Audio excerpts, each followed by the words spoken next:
All right, so this week we're going to be talking about mediated communication and social media, and we started to get into this a little bit last time we talked when we were going over things like,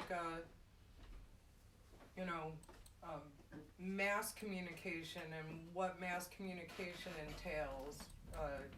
It's, a few different things. Mass communication can include media. Well, media usually is mass communication, books and newspapers, magazines, and other sorts of print artifacts like billboards and those little mailer cards you get in the mail that you just throw away anyhow.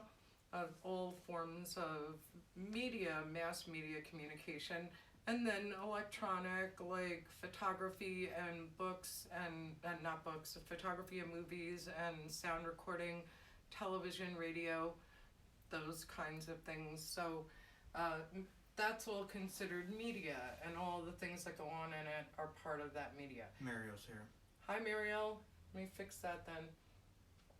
So that's that. And then mediated communication, remember I said, is something very different. And, we have a class called Survey of Mediated Communication that I've got to get the name changed on because it's inaccurate. Mediated communication refers to communication via a computer or that kind of handheld computer device, like a digital device, like your phone, or when you use it as social media access or iPads, things like that, right? So that's mediated communication. And they all have their own intricacies. They all have their own layers of, complications and channels, noise, things that can happen to disrupt the message or to improve the message. They all have pluses and minuses to them. Sometimes in communication, knowing what the best platform or for a message is really key, right? Sometimes you're asked to do that in communications too, to decide if something's better off getting a lot of digital coverage or a lot of broadcast coverage, print coverage, how much print coverage and what things. Those are all decisions that people that work in advertising and buying media and things like that do. So it's important to know that. I wanted, before I launch completely into this chapter, quick go over what's going on in Moodle. So by tonight you should have your outlines for your PSAs done, your 2-minute public service announcements that relate to Chapter 14 with health communication and Chapter 13 with persuasive and social influence kinds of communication. So you need to make sure that that is done and that your topic is part of your outlines so that I can look it over and approve all of that, and then everybody moves forward with making their little 2-minute video. And if you are having a problem with any of that, please let me know. Email me. Also, the other thing you should know is that I'm catching up on grading right now. I've done some. I did some over the weekend, and so you might be able to see that reflected in your grade. If you've done work recently, like over the last few days, I haven't gotten to grading it yet. I will today or tomorrow. I also just want to say thank you for those of you who reached out to me about my aunt passing, and yeah, it's a week today. It's a week today that my Aunt Linda's gone, and that's hard to think about. She was one of my favorite people, so yeah, gonna miss her, but we're getting through as a family just like everybody else is having to get through right now, and that's doing the best we can. So and thanks again for bearing with us this morning with trying to get our setup worked out, because like I said, we were trying to make things better, and that didn't happen, but here we are now. Hopefully you could see everything okay, and you can see me all right, and you can hear me okay.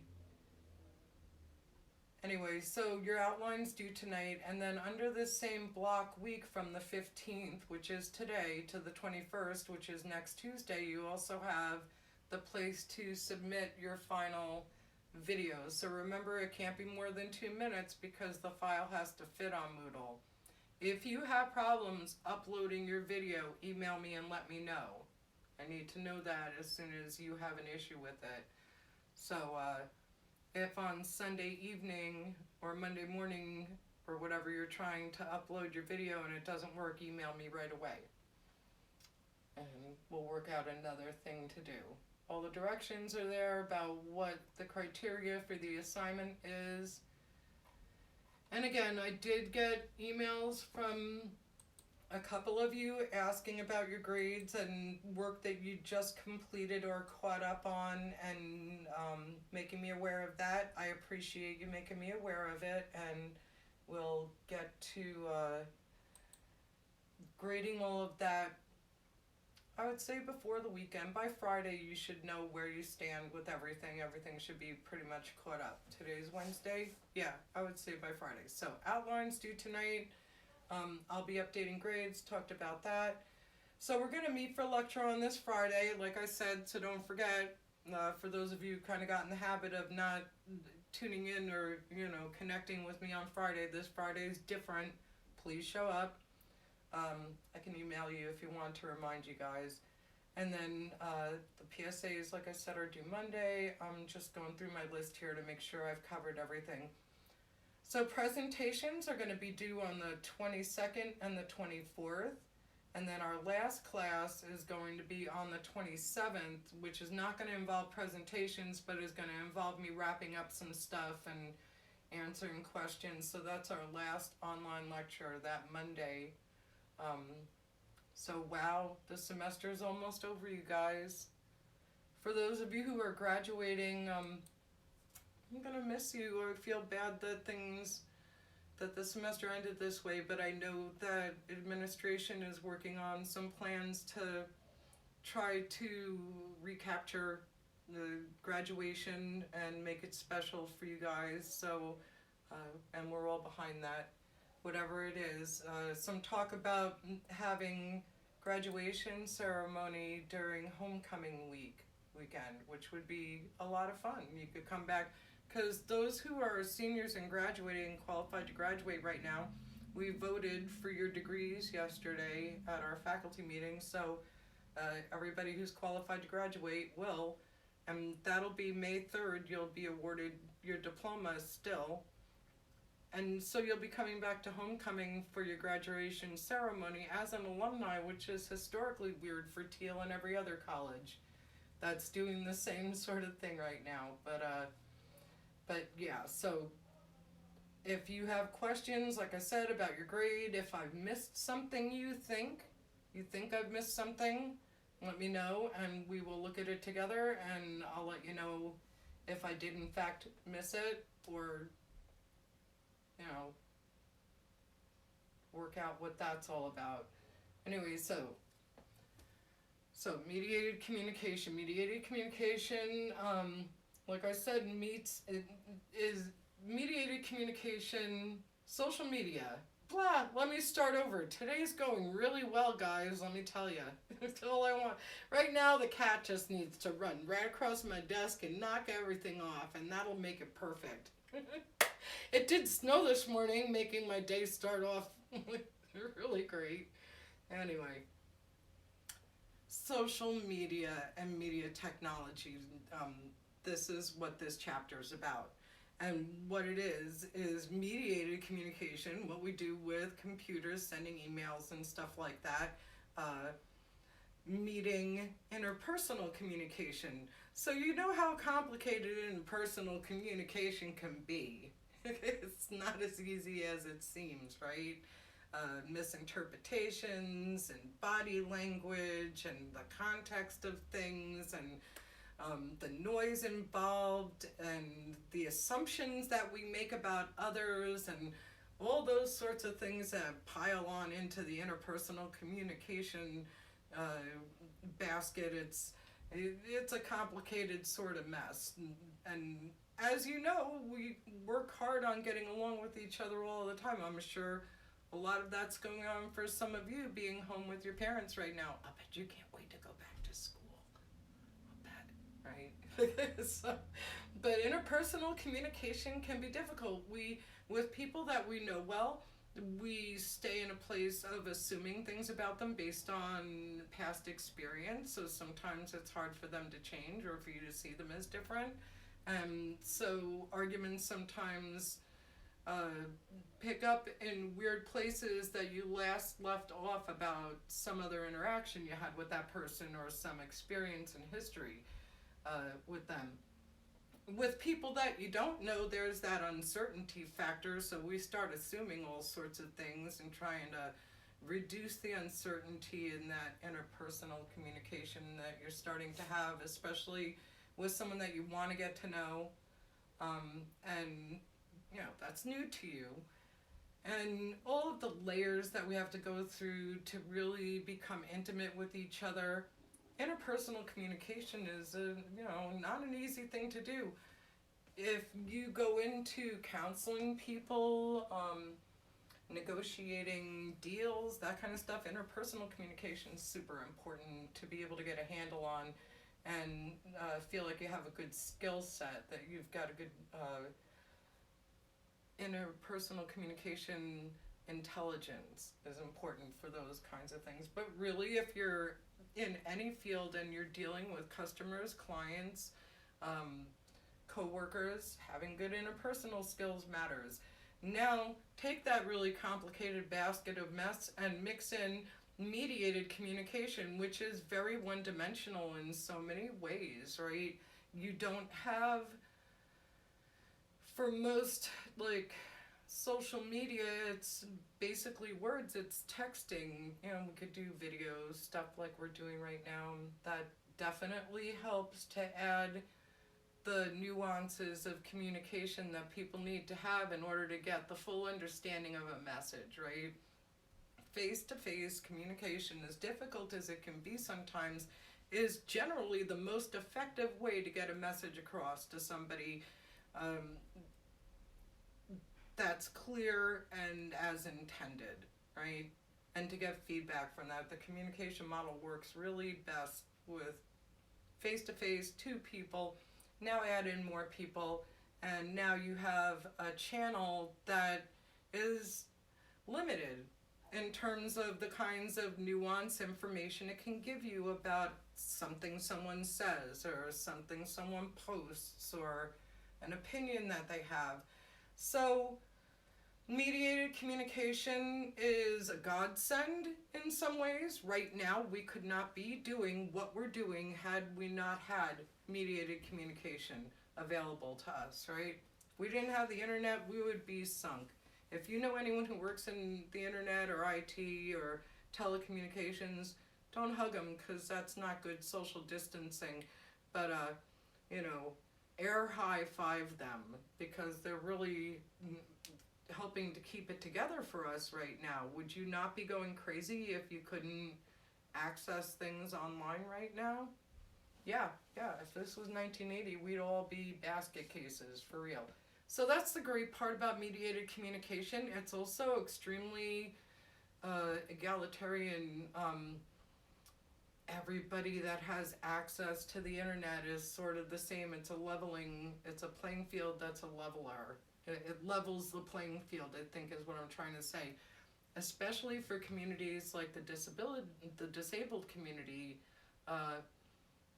they're able to access information. I am able to access information and see things I can't see in print because of the inverted screen, and the contrast makes it legible for me.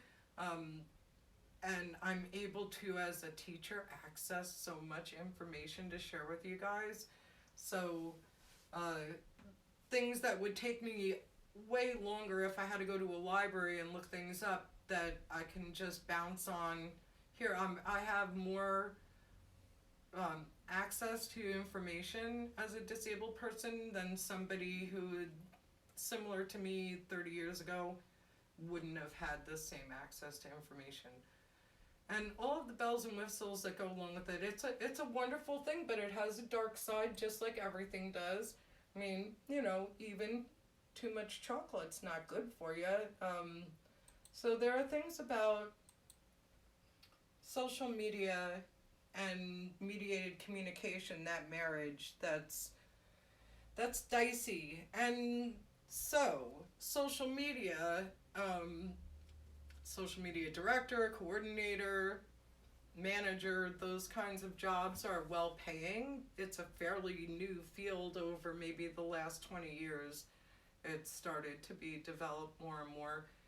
And now it's a very vibrant and robust field with a lot of opportunity in it. So if public relations is your thing and you like promotions and marketing and all those kinds of activities, professions, if that appeals to you, working in social media might be a good option for you, because it allows you to do all of that. Just it's understanding this platform and how it does work differently than a book or a newspaper or a television ad or any of the other things that we come across in media. It's trying to get that nuance across to people in communication. It's very important. That's why we have emojis in chat, right? We've got to add on to the text, because the text doesn't tell the entire story. It doesn't give the full picture. Saying something sarcastic and then adding a happy face next to it changes the whole dynamic of that statement, right? All right, so just an example.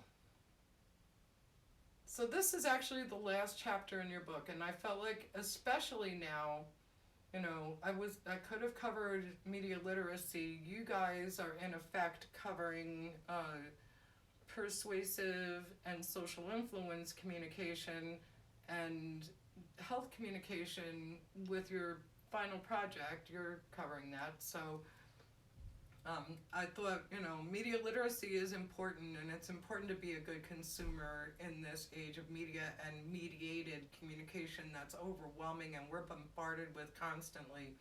I've said this in classes before. We have so much visual and audio stimulation, sensory stimulation in our worlds. Our brains have to be differently developed than somebody who was alive during the 1700s, and the visual stimulation was like a painting on the wall, a bird flying past your window.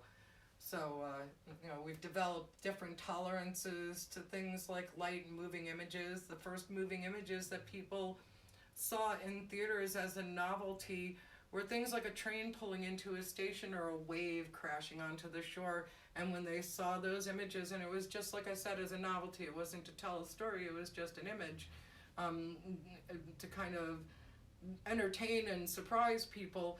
And the train pulled into the station, and everybody in the theater started to pull back, and as if the train might run them over. They didn't have this sensory understanding yet of how moving pictures were a different kind of reality, right? So that had to be something that after exposure, we become more adapted to. Didn't happen right away. The wave crashing on the shore, people went like this in the theater thinking they were going to get wet. So again, it's exposure to it, and we are exposed to so much. New communication technology is a double-edged sword. It has both favorable and unfavorable consequences. That's what our book says, and gotta agree 100% about that. But also have to say that this is true about so many things in life, right? It's about balance, and it's about learning balance, and also becoming aware, like not just self-aware, which is important, but also aware of your environment and what sorts of tactics and tools people are implementing to change your mind, to get you to buy something, to get you to pay attention to something, to get you to hear their message. It's all of those things. It's up to you too to be smart, and that's why I feel like media literacy is important, But right now, in this time when we're relying so much on social media, and this is such a burgeoning field that's robust and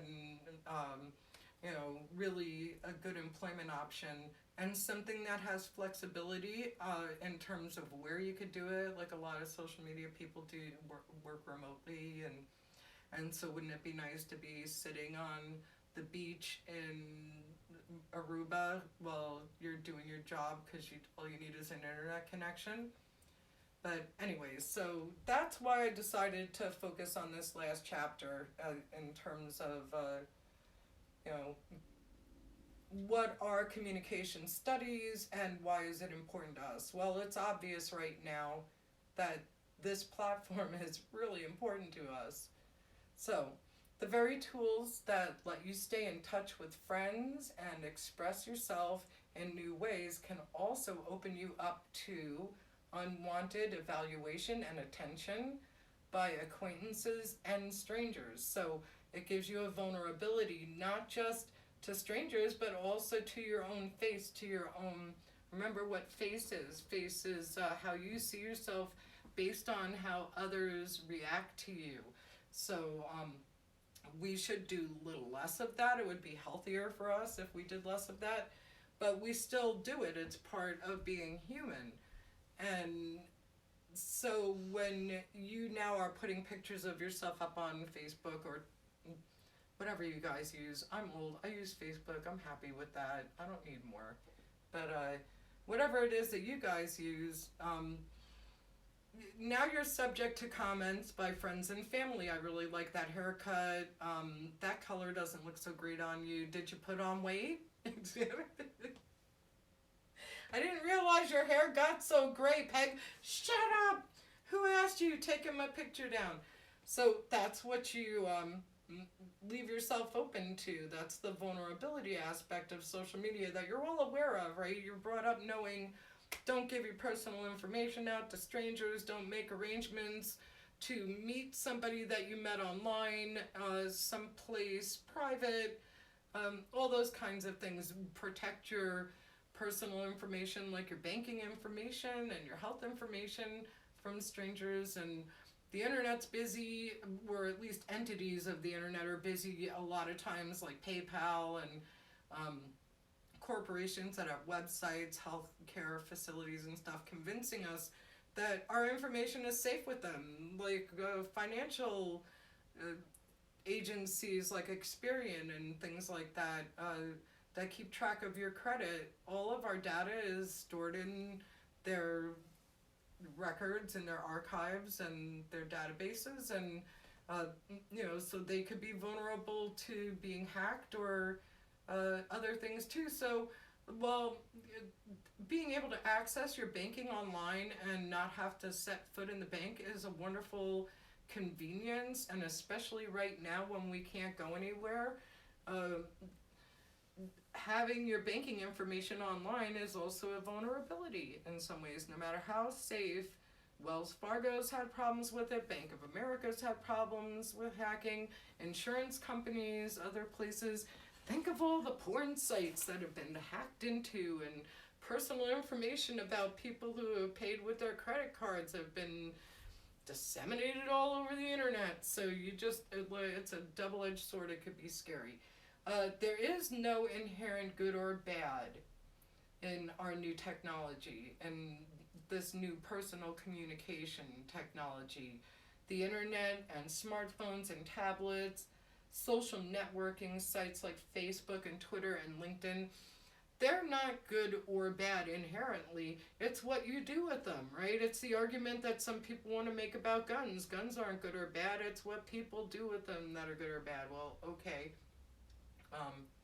And we can go on that tangent if we want to, but instead maybe I should just stick to communication, because yes, that's true. Same thing could be said for a book, right? Books are available to people. You can write a book. More people can write books now and get them published than ever before. Getting read by others is another thing because of the flood of media that everybody deals with. But you can. So you could use it for good or bad. Do you want to spread information on how to hurt and steal from people? Or do you want to spread information about how to do something productive and constructive or fun? It's up to you what you do with it. And I think that's sort of the same attitude that they're talking about here with internet technology and smartphones and tablets and social media. There is no inherent, it's not good or bad, it's what you do with it. Oh, can you hear Reggie's having a dog dream?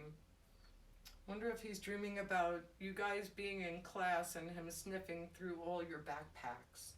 Betcha that's what he's thinking about. So, computer-mediated communication.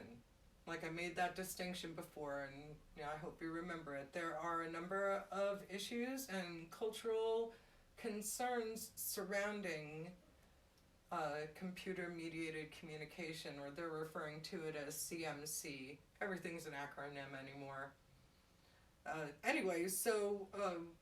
One of the things that it can do is to create isolation and loneliness for people. If you end up spending a lot of time gaming or just deep into the internet, you're isolating yourself from having interpersonal contact with face-to-face contact from people. Addiction to the internet is a thing, especially to gaming. But social media also. How many people do you know that are constantly checking their social media for updates and likes and what friends have posted? It's, you have to, again, everything with balance. It's great to be able to check in on those things. I check in a few times a day. I feel like that's a lot, but I can't lie, I've got to tell you, when the internet was first a thing, and I first got online in 95, I was like 36 at the time, my kids were in high school, and I worked from home, so I had a home-based job I was able to do from my home office, and the internet was brand new, and chat rooms were coming up, and I found myself really sucked into the whole chat room experience pretty deep, where any moment that I wasn't working or directly caring for my kids, I was online chatting in a chat room and meeting people, which was great, from all over the country, from all over the world, who have the same interests as you, and some of those people I'm still friends with, which is really great. Either I met them in a Deadhead chat room because we all like the Grateful Dead, or a motorcycle chat room because I like motorcycles, or whatever it is, I'm still friends with some of these people. So that's a great thing, but it really did take over my life at first. I had to gain some perspective and balance about all of that. Yet, in many ways, it's become such an integral part of our lives, right? Our handheld cell phone device, whatever it is, smartphone that you have, being on your laptop, any of that kind of thing. It's so integral to getting work done, to getting research done, to finding out, to ordering a pizza, right? Eating dinner. The internet is integral to anymore. So it's complicated. It's social isolation. That kind of goes along with loneliness right there. And then they also say cyberbullying. Well, yeah, that's something that when the internet was first a thing and people in chat rooms started to notice that behavior becoming prominent, we called it keyboard courage and Captain Keyboard and things like that. Because these people who oftentimes are doing the bullying or the stalking online would never talk to you that way face to face. It's the mediation of the device, kind of like the feeling of safety and personal freedom you kind of get when you're riding in your car and somebody does something stupid and you curse them out or give them the finger. If they did that online at Walmart, you wouldn't curse at them or give them the finger. You might roll your eyes if you're really brave, but when we're encapsulated in our little safety zones, we think that we're bold and we can do whatever. And there's no consequence, there's no recrimination. We don't even have to argue back with anyone if we don't want to. Cyberbullying is the same thing, right? It gives you this protection of having the screen and a platform that you have to mediate through, and they're distant from you, and you could get away with saying and doing a lot of damage before you're stopped. So, and there are ways that cyberbullies, people who are really good at this, find to get over and get past the stops and the blocks to keep people from harassing you or bullying. And shaming, too, is another part of that, where people chime in and decide whether or not you did the right or wrong thing. This is especially true with parenting, and it's especially true with young parents. So shaming is another interesting activity that goes on. Body shaming, looksism, all sorts of things we have the courage to say when we're on the internet that we would not say to people to their faces, because there's a whole other dynamic when you're face to face with someone, which goes back to my original point that that's the better way to communicate. Really, it's the most authentic, and it has the best communication of the message, the best grasp of the meaning, all of that. So, sexting is another thing that goes on, and pornography on the internet. So, pornography, it's your thing, do what you want to do. Okie doke. Sexting is a new phenomenon, and, could only have happened after the sexual revolution of the 1960s and 70s. If the internet came out in the mid-1960s, sexting wouldn't necessarily be as big of a thing as it is. But so that's another darker side of the internet. And pornography, again, can become an addiction, and that's where it's dangerous, right? It can interfere with sexual health in terms of your sexual function. In other words, that you need to be like that excited to that level in order to be stimulated in real life. It can cause those kinds of problems too, psychological problems, and isolation and loneliness also. So, there's those aspects of pornography. But on the other hand, again, no judgment here in terms of if that's your thing, because, okay. It's a distraction from things that maybe you have to get done in real time, in real life. It's a distraction away from your homework maybe, or interacting with your kids, or other family members, or responsibilities that you have. There's the aspect of the invasion of your privacy, and then there are brain and cognitive reprogramming consequences. One of those things is blue screen. How looking at your device before you go to bed, too close to the time when you want to try to go to sleep, can interfere with sleep and deep sleep. You may be able to fall asleep, but your REM sleep gets interrupted. So again, going back to, if you're in the 1700s, your brain is not developed. If you were picked up and plopped into our time right now, like magically through some vortex, and here you are, some guy from 1750, and now you're in the year 2020, and there's all this visual and audio stimulation and tactile stimulation your brain's not used to yet. Guaranteed you're having a nervous breakdown. Over time, our brains have developed to adapt to more stimulation, and now our brains are developing and adapting to internet communication, computers and devices like that. And so it'd be interesting to see what we're like in another 20 years. So, is it good or bad? Well, while communication technology may be neutral, neither good nor bad, it's not benign. It does matter. So it may not be good or bad, but it has an impact, and you can see that especially when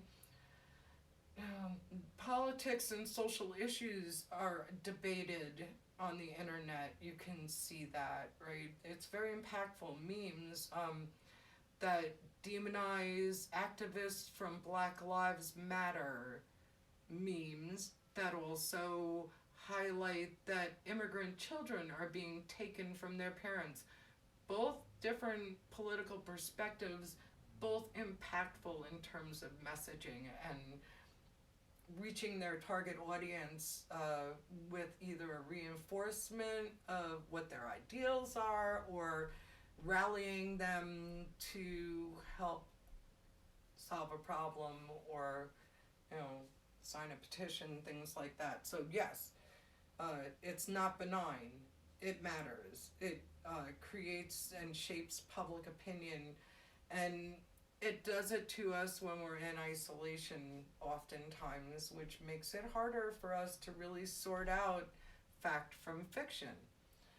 Just like mass communication, computer-mediated communication alters the way that we deal with others and allows us information and insight that we wouldn't necessarily be able to obtain in its absence. So that's a good thing. And then the impressive nature of the internet, for example, is overwhelming, but how we use the technology is what determines our value in our world, its value into our world. So it's great that what they're saying is it's great that we have this advancement in communication, and it's wonderful that we're able to access information that we could not easily access before. We can broaden our horizons, we can broaden our social lives and opportunities that maybe were not accessible before or accessible now because of the internet.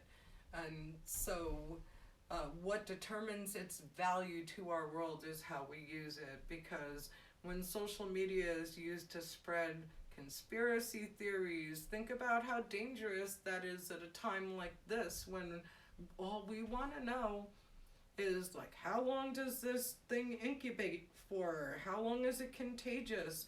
When can I leave my house? How long should I wash my hands? Like, we want facts. We don't want conspiracies about some, Illuminati group in Wuhan, China that's trying to, like, take out minorities with a virus.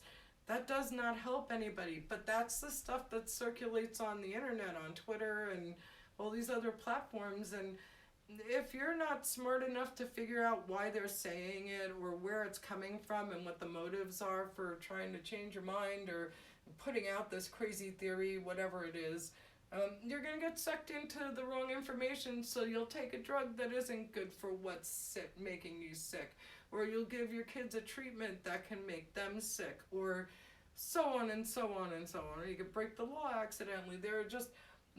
So again, the value of this to us is what we do with it. And there aren't a lot of regulations. This is also a good and bad thing. And it's still doesn't feel new to you because you were born into it. But you're the only generation that was born into it. Every other generation before you were not. So this is still a fairly new phenomenon, and trying to figure out how to make it more valuable to our world and less obstructive and destructive is, I think, kind of what our next step in figuring out this form of communication really is. So anyway, I'm going to stop it here for today. We will meet again on Friday. If you have questions about the outline, or you have questions about, doing the PSA, let me know, email me. Malik, give me like 20 minutes and then give me a call so we could talk about your situation and getting your work done, getting it finished.